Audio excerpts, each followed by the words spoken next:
All right, today we are going to take a look at the two policies dealing one with social welfare and then foreign and military policy combined. So when we look at social welfare again, our biggest division is going to come down into obviously income. Those of no means, which means available to everyone regardless of their income. For example, Social Security.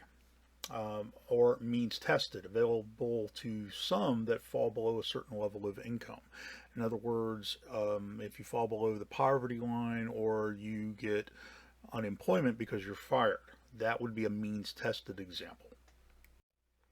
Now, again, when we divide it up based on our different forms of actual aspect in dealing with groups, we have different characteristics that will fall into there. If we look at majoritarian politics, again, what's best for everyone overall, we generally see insurance programs, unemployment, elderly benefits, and we also see assistance programs, things for the blind and dependent children are some examples that these guys will actually go for. Now, if we deal with client, remember this is where not everybody benefits. We're focusing on a smaller group of people. We see service strategies, providing job training and education. In a lot of cases, remember guys, the government does not want to hand out money. Okay, that's called an income strategy. That is like their last resort. They hate doing this. It's the one thing they normally don't want to do. Service strategies generally are more common really for the government in the sense of what they really would like to do. For example, if your job you were replaced by, say, automation, what would happen, the government will actually go ahead and they will come up with programs from anywhere from 6 months to a year to actually retrain you to actually work as, say, a mechanic or an engineer or a programmer on that automation.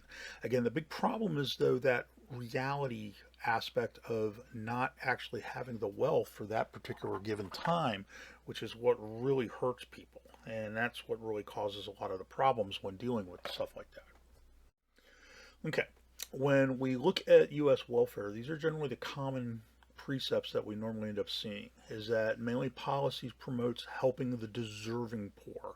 We don't want those people who abuse the system to do that. But again, part of the problem is to enforce that, it costs more money. And so a lot of times we let a lot of people slide through because it is at least in some cases getting to those who are deserving. Again, as I already mentioned, the government prefers to provide services. They hate actually handing out money.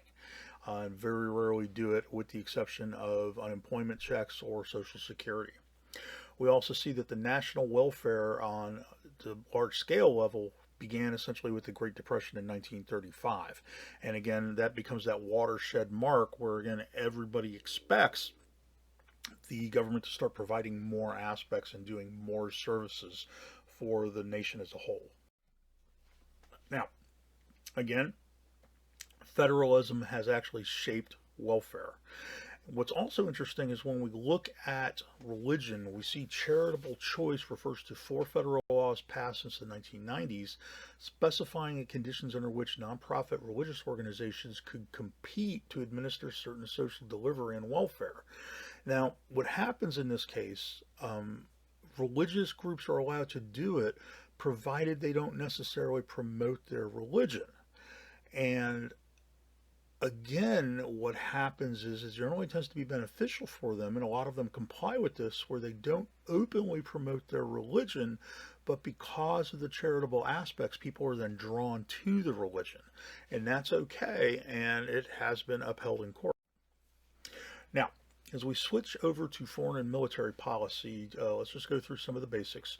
When interest groups or client politics is involved, Congress plays a much larger role in the military. Okay, and then again, we're actually talking with interest groups and client politics. We're generally talking from the entrepreneurial concept where we're dealing with um, weapons development, things like that. Okay, now keep in mind, out of the 13 major wars we've actually fought, only 6 have actually been done by a formal declaration of war.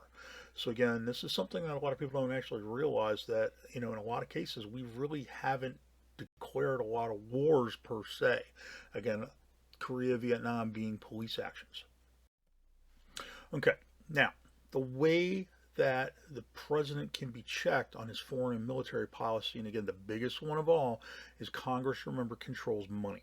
They can always reduce the amount of money into spending to get the president to actually back off if he's actually involved in a military aspect.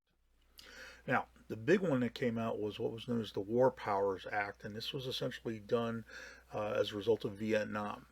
The president must present a written report to Congress within 48 hours of actually introducing ground troops to a particular area. Within 60 days of continuing hostilities, Congress must approve any continued action. If Congress fails to address the action, troops must be withdrawn, and Congress can pass a concurrent resolution which is not able to be vetoed.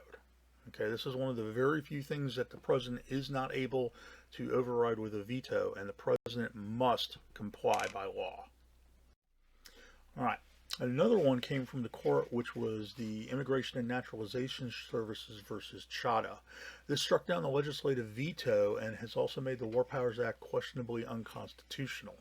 And this dealt with the president dealing with an immigrant where the immigrant was suspended, and then Congress had overrode the suspension and removal of that said immigrant. Now, we also have the Intelligence Oversight Committee. All covert actions must keep the House and Senate Intelligence Committees fully and currently informed. After the 9/11 attack, Bush created what became known as the Office of the Director of National Intelligence, or the DNI, and this is used to coordinate information between the CIA, the FBI, and the Defense Intelligence Agency. Now, with foreign policy, the one that really kind of takes the forefront of this is the National Security Council, which coordinates military and foreign policy with foreign nations. Now, again, public opinion can play a huge role. Each foreign crisis usually increases public approval of the president. So when something happens and the president actually responds, it actually creates more appeal for him that he's actively doing something. So when a president has a given situation that he can appear active, it's almost always beneficial for the president as far as the polls go. Believe it or not, casualty reports actually support escalation. Normally, we as Americans, when somebody hurts some of ours, we have that response of we need to hurt them back. And as a result of that, we generally see that this will really push forward. Now, one that may surprise you is the elite opinion. It changes actually more rapidly than public opinion. And remember, these are our guys in the know, generals, military activists, things like that. And it tends to carry a lot more weight than other policy issues as well. Okay, because again, these guys are generally on the pulse of the situation, really evaluating what's happening with their expertise. Now, some paradigms or worldviews that have been very popular. One is isolationism. Of course, this was really big, of course, during World War I. Later, we end up having, with the spread of communism under Truman, we had the containment policy, kind of an anti-appeasement. Don't allow them to go someplace else. Make sure that we can hold them and keep it from spreading. We also have disengagement. This was more so from Vietnam and new isolationism. Disengagement essentially was kind of like the idea that really developed by Nixon, where the concept became the military could train personnel from that nation, but then they are not going to get actively involved and actually step back from actual fighting. So Nixon again wanted to get rid of troops, but then go ahead and place to the forefront that we don't want communism to take over, so let's train the South Vietnamese so that they can actually fight against the Northern Vietnamese. Okay, sometimes this is also called new isolationism. Also, again, human rights. This is generally a huge issue which can really motivate both the left and the right depending on where and when it's actually happening. Now, foreign policy polarization. Now, this has really become the biggest problem, the biggest issue. And I don't really even know if it's the actual foreign policy itself. It's just policy in general. When we look from the 1950s going all the way to the present time, party polarization in the 50s wasn't quite that dramatic, but this is where it really begins, and predominantly with the civil rights movement. And as we progress throughout the time, today it's literally a almost he said, she said kind of concept. If I say something's white, the other group is going to say it's black. If I say something is blue, they're going to say it's red.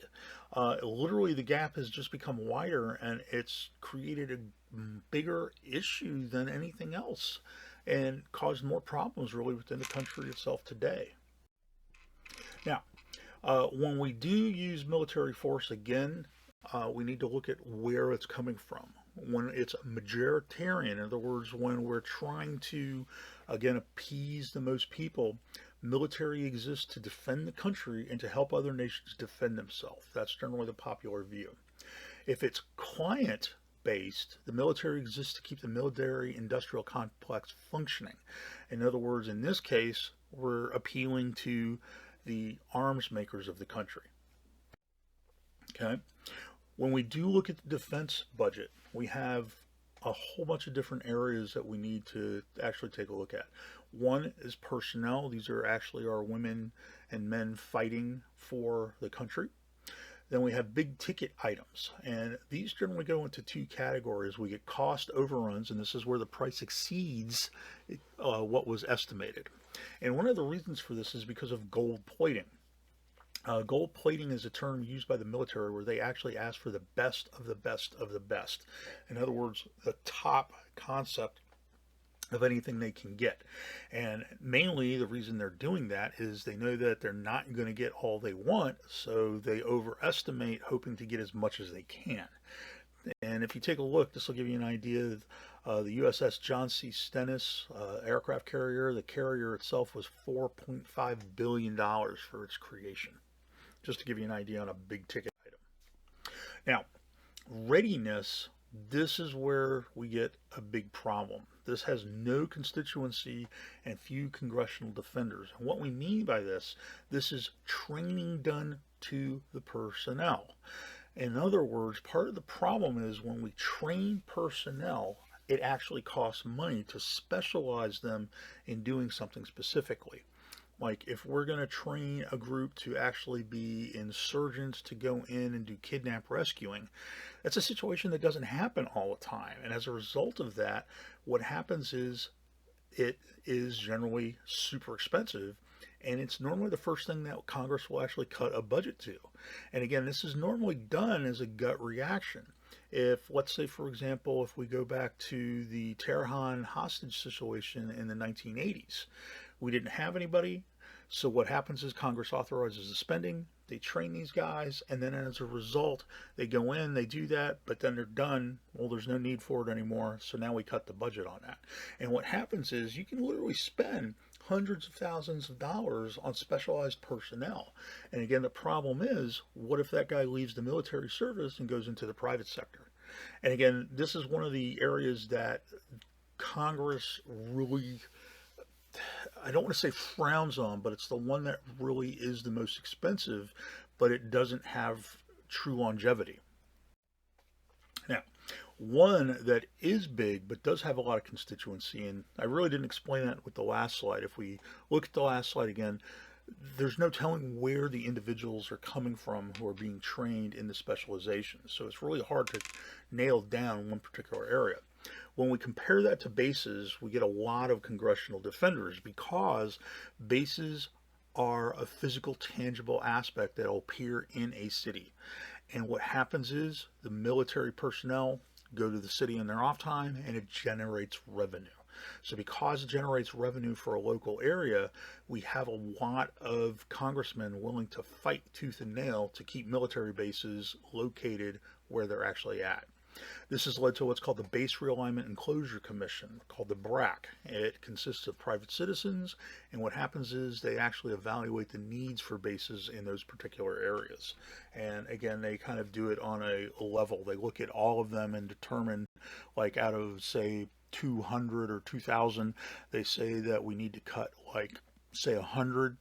because of costs, and what they do is they would rank them. And so the lowest 100 that were deemed the least necessary would be the ones that are cut by the BRAC Commission.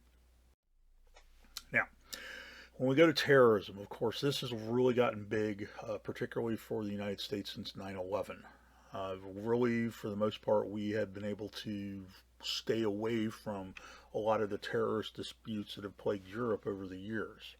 Now, remember, initially when we were in the Cold War, we had a bipolar world, excuse me. And what this means is that we had a clear enemy. In other words, we had a focus. The Soviet Union was the enemy. If something bad happened, the Soviet Union is responsible. We could always trace it back to communism. Now, though, we're entering into what's called a unipolar world, where the United States, we're the only superpower. We don't have a clear-cut enemy. Again, when we take a look at the 9/11, we get the doctrine of preemption. The concept that produced from the 9/11 attack is that we have to attack the enemy before it can attack us. But here's the problem. A lot of people have alluded to terrorism and the Pearl Harbor bombing in World War II. Again, it's one of those things you ask people, where were you when this happened? And they can generally tell you. I was actually teaching class American history during third period, I believe, when the first attack hit.